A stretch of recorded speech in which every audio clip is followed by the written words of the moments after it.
Estamos aquí a las cisternas, yo soy Selmi Castañeda y estamos en nuestro momento Ho'oponopono con nuestra terapeuta y experta en constelaciones familiares, Margarita Gómez Loza. Bienvenida, Margarita, ¿cómo estás? Muchas gracias, muy bien, muchas gracias por la invitación, es un gusto estar aquí con ustedes. Hoy estamos hablando, Margarita, de que si hoy murieras, ¿estás satisfecha con tu vida? Qué pregunta, qué bárbara. Así de, oye, a ver, espérame.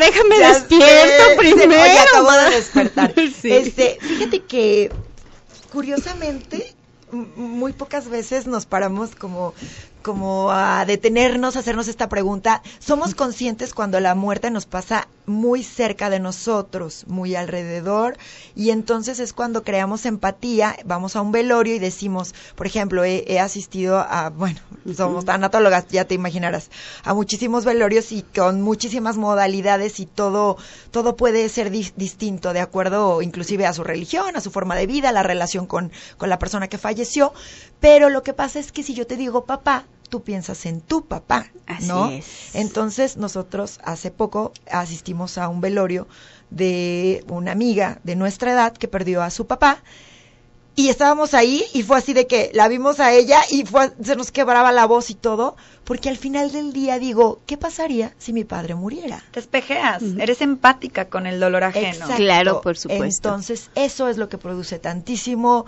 pues, consternación, llanto, y a la vez dices, bueno, algún día pasará. Así es lo único seguro que tenemos, ¿no? Claro. Pero de todas maneras es muy impactante la pregunta. Déjenme les platico que ya me habían comentado cuál era el tema y yo ya según lo había pensado y había planeado que les iba a contestar, y ahorita que me haces la pregunta así de repente, real, contestar yo esa pregunta es un poquito impactante o un mucho. Realmente no es algo en lo que pensemos, no es algo para lo que nos preparemos, que lo deberíamos de hacer, pero no lo hacemos. Pero fíjate que aquí, o sea, creo que la pregunta, o sea, si hoy murieras es una cosa, o sea, que impactó, pero al final es para que hagas la pauta y digas, ok, del día de hoy, miércoles 10 de octubre, para atrás, Ajá. yo, Margarita, puedo decir que he tenido una vida satisfactoria. Sí lo puedo decir. Y a final de cuentas yo creo que es esta parte de que se tiene que rendir uno. Yo hice lo mejor que pude en su momento, igual y acepto que cometí muchos errores, que metí muchas patas, toda esta parte, pero a final de cuentas hice lo mejor que pude hacer. Si regresaras el tiempo, ¿volverías a hacer lo mismo? Intentaría hacer algo diferente. Hay un aspecto en mi vida, yo tengo un hijo adoptivo y ahí me gustaría hacer algo un poquito diferente. Y es precisamente, este niño llegó a mi vida sin que yo lo pidiera, ¿no? Llegó alguien y me lo entregó. Y yo jamás le hablé de su familia, jamás investigué de su origen biológico. Y entonces esto pues trajo muchos problemas, realmente muchas confusiones en su vida, y ahorita yo puedo decir que él ha sido mi mayor maestro de vida. ¿Es tu único hijo? No, tengo otros dos, tengo una hija y otro hijo de 14 años. Okay. Sí, pero hasta ahorita esto es lo que yo quisiera o me hubiera gustado hacer un poquito diferente. Ok, sí, como a lo mejor desde más pequeño haberle explicado su origen para que después cuando hubiera el cambio hormonal y de edad, pues no le conflictuara tanto, ¿no? Así no tuviera es. tantas preguntas sobre todo. Así es, efectivamente. Y bueno, es parte de lo que yo creo que por esa razón yo entré a estudiar la maestría en constelaciones familiares. Porque, platícanos de eso, a ver, Margarita. Okay, a propósito de eso, pues es parte de lo que los seres humanos tenemos derecho a saber, de dónde vengo, cuál es mi origen biológico, porque a final de cuentas eso es lo que traigo, aparte de las características físicas que me heredan mis padres, traigo toda la historia, todo el bagaje de información de mi sistema familiar. Y no importa si yo llego a otro sistema y me toman y me aceptan y me aman como miembro de este otro sistema, y también llega a formar parte de mi sistema, pero el sistema de origen no se corta. Entonces, entre más entienda yo, entre más sepa yo, entre más comprenda yo esta parte de mi sistema de origen, pues voy a poder resolver mejor mi vida, ¿no?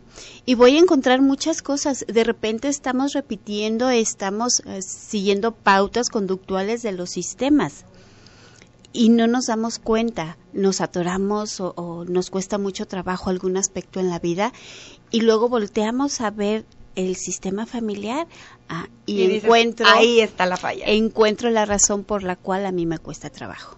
Claro, claro. Y por ejemplo, para hacerlo de las constelaciones familiares, en alguna ocasión recuerdo que habíamos platicado de esto, pero es una terapia en la cual tú estás como en una, pues en la terapia, otra persona representa esa parte de tu familia que tienes que arreglar. Y es como desahogar, desfogar todo ahí, ¿no? Algo así. Es algo así. El objetivo es encontrar la razón del conflicto que está ocurriendo en la vida actualmente, ¿no? Se supone que yo voy a pedir una constelación porque tengo un conflicto, algo que no puedo resolver. Entonces, hay varias maneras de hacer las constelaciones. Puede ser en terapia privada, puede ser con figuras o puede ser en un grupo de personas. Y sí, efectivamente, se le pide el que trabaja su tema, le pueden pedir que elija representantes. Y entonces va y solicita de las personas que están ahí en el grupo alguien que represente, dependiendo de lo que le diga el constelador, a su papá, a su mamá, o dependiendo el tema que vaya a tratar, ¿no? Órale, o sea, y como ¿cuántas terapias necesitas para empezar a ver resultados? ¿O con la primera ya? Mira, con la primera ya empiezas a ver. Dicen que para resolver un problema, lo primero es reconocer que tengo el problema. Claro. Luego, saber cuál es el origen, de dónde viene. Cuando yo entiendo en una constelación, lo que nos ayuda principalmente es saber de dónde viene ese problema, por qué lo estoy arrastrando. Entonces, ya tengo la mitad de la solución, ¿sí? Cuando yo lo comprendo, entonces, y lo venía haciendo o lo venía repitiendo inconscientemente alguna conducta o alguna situación, ahora ya tengo conciencia de por qué, de para qué, me reconcilio con eso del pasado y ya está la mitad resuelto. Entonces ahora lo único que falta es que nos digas ahorita regresando del corte lo que falta, ¿te parece? Me parece muy bien. Ok, sí, nos vamos a corte. Nuestras cisternas contienen mucha información. Continuamos en Radio Mujer 92.7, justo lo que quieres escuchar. Soy Ale Castañeda y estamos aquí de regreso con Margarita Gómez, que nos estaba hablando de la importancia de realizar una constelación familiar para arreglar aquellas cosas que quedaron así como sin, digamos, como misterios sin resolver. Como cabos sueltos, como esta situación de siempre tenemos algo que decir, ¿no? O algo que arreglar dentro de nuestra estructura familiar. Sí, y la muestra de eso son los conflictos que se nos presentan cotidianamente. O sea, si ahorita en este momento volteo y reviso mi vida y todo está bien y todo está en armonía, pues no tendría que hacer nada, ¿no? Pero si hay algo que me está costando trabajo, si hay algo que no fluye, si hay algo que la comunicación con mis hijos o con uno en específico o con mi pareja, entonces hay algo que tengo que trabajar ahí. Fíjate que me ha llamado muchísimo la atención la constelación cuando está enfocada en la muerte. Resulta que a veces es más fácil no recordar al muerto y hacer de cuenta que nunca vivió, que no pasó por esta vida, para así evitar el dolor. Es un bloqueo, pero no deja de ser un bloqueo y un engaño, ¿no? Y es un engaño. Entonces, yo fui testigo de una constelación en donde esa persona pues ponía, él era hermano de 3 personas que habían fallecido, que eran sus hermanos, y él los colocaba, o sea, y él iba colocando y los colocaba acostados. Y bueno, pues por la interpretación ahí de la psicóloga, la que llevaba la constelación, dijo, bueno, pues ellos están muertos, o sea, por cómo tú los pusiste, quiénes son y bla, bla, bla. Y pues bueno, ya él dijo, son 3 hermanos míos, o sea, mi mamá, fíjate, abortó, o sea, eran abortos y posteriormente nace él. Entonces le dicen, es que tú no eres el primer hijo, tú Así eres es, el cuarto. Entonces esa es la gran diferencia que hace que tú sientes que de alguna manera como que quisiera sustituir el lugar de esos 3 que hacen falta, porque entre ellos había 2 mujeres y un hombre. Entonces él era hijo único, y decía, es que yo de repente siento como una necesidad enorme de satisfacer a mis papás como papás, o sea, siento que les falta más hijo, más que quieren hijos. un hijo más grandote, más, o sea, más lleno de capacidades y de cualidades, y dijo, no, lo que pasa es que tú quieres sustituir a estas 3 personas que han fallecido. Por lo tanto, bueno, se hizo todo un ritual de perdón, de gracias, de despedida, para niños que a los ojos de todo, a los ojos de todo el mundo, o sea, de repente un aborto, ya a una edad, bueno, ya que sabes que era niño, niña, pues bueno, ya sabemos que son los 5 meses, y dices, híjole, cómo a veces la ignorancia de las mismas personas que nos rodean o nuestros familiares no toman en cuenta los abortos. Claro, y de repente asumen incluso así como primogénito, aunque ya sea el 3er, 4 hijo. Yo conozco a una de mis compañeras, perdieron o tuvo aborto su mamá, 7 abortos antes de ella. Entonces ella sentía que no era su lugar, que no encontraba su lugar, buscaba y estaba así como perdida. Y hay muchas implicaciones, y es que inconscientemente es también como esta culpa de ¿por qué todos ellos se murieron y por qué yo estoy aquí? La culpa del sobreviviente. Exactamente. Y entonces no aprovechas bien la vida, estás buscando conflictos, estás buscando, porque dices, ¿por qué ellos sí y ellos no? Y es muy importante aquí que todos formen parte. Si estuvieron aquí, si vinieron, aunque haya sido una semana o un mes, es importante porque forman parte del sistema familiar. Y entonces, cuando nosotros no hablamos porque alguien muere, no hablamos porque nos causa mucho dolor, lo que estamos haciendo es excluyéndole.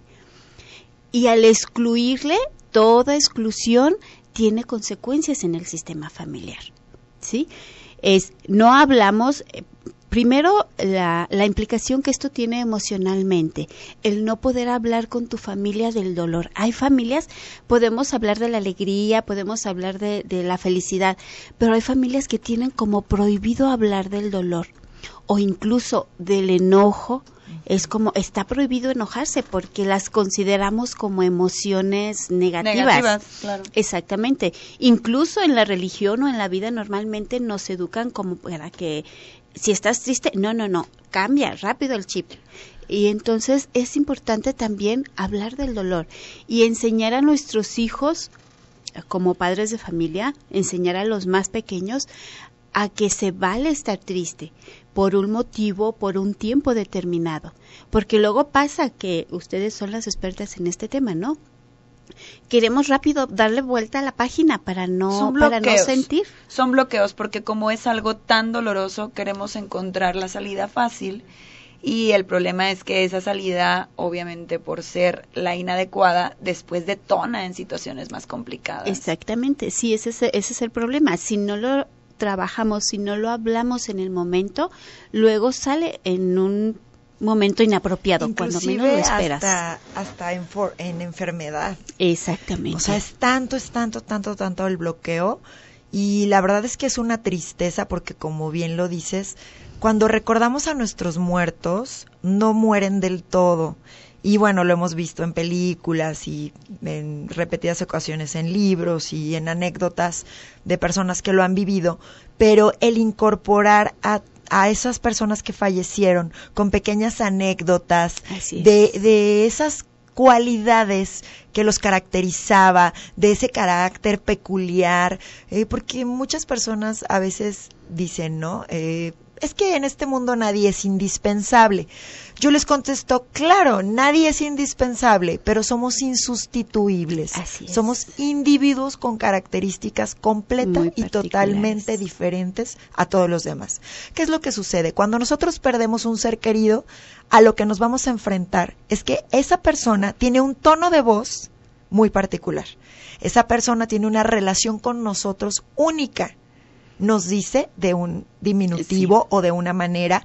Digo, yo ahorita me viene a la cabeza que tengo más de 15 apodos de todos mis círculos de amigos o de familiares, ¿no? O sea, no sé, digo, tengo una tía que adoro, que le mando saludos, mi tía Marta, toda la vida me ha dicho princesa, ¿no? Y de repente, pues, la princesa creció, ya está súper grande, y me sigue diciendo princesa.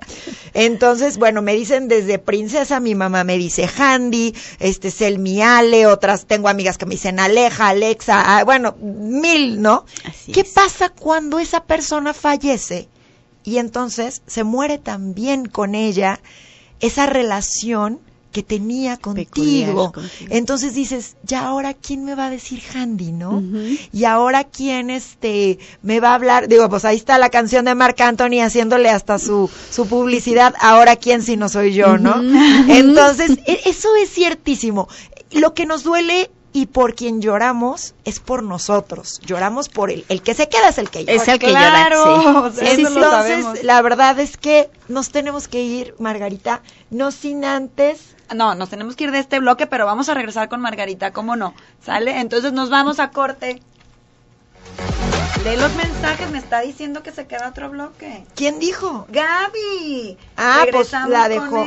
Porque no llegó el otro, pero es que me dicen, lee el guión y dice que Margarita se acaba 9:45. ¡Fabián! ¡Que alguien me explique!